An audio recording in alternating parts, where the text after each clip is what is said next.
Hello, welcome, God bless. So this is the real problem with the Real ID. For those of you who don't know, the traders of DC passed a bill in 2005 changing our ID. They are compiling an even more in-depth database on us. And this requirement all states have to comply like by 2020. A lot of states already are. And it poses a problem to the homeless, that's for sure. And the Real ID isn't just for driver's license, it's for regular ID too.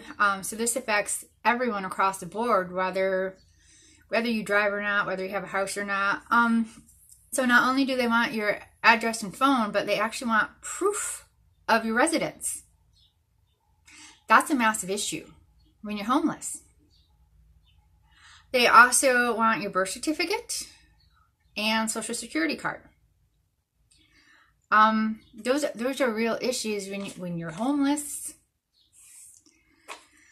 And of course, being that we're in the new era, they want facial recognition also. And bizarrely, you need this ID in order to fly, even domestically, and to get into federal buildings. You don't need it to vote. You don't need any ID to vote, but to do basically anything else. And another concern about this is expiration.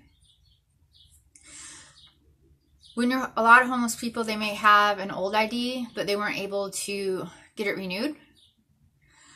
So that's a whole nother issue, because sadly, a lot of companies will not take expired IDs. I just watched a video the other week on an old guy who wanted to withdraw money from his bank account, had an ID, was just expired by a little bit, and they refused to treat him as a customer, even though his money was in the bank. They actually called the cops on him. The cop did help him get his ID renewed that day.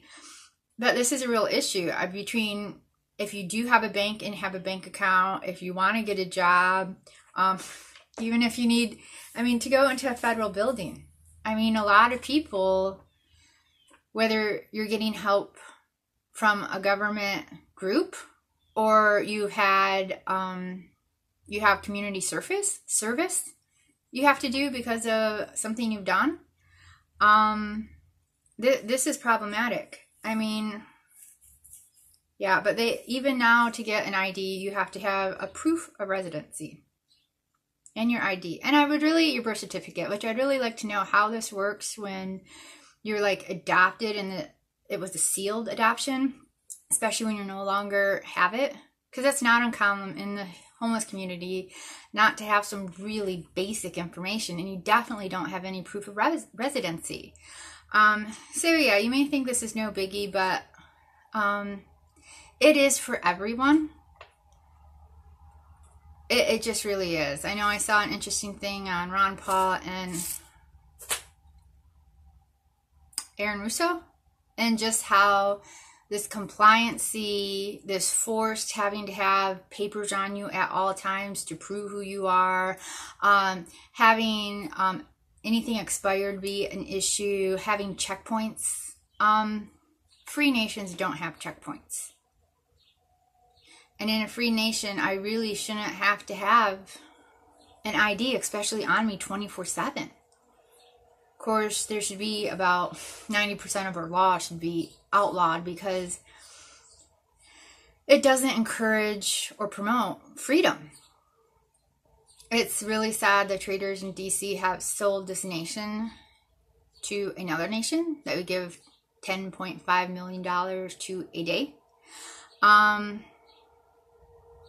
Yeah, so alrighty, I'm gonna go. Have a great day, my fellow prisoners. Bye-bye.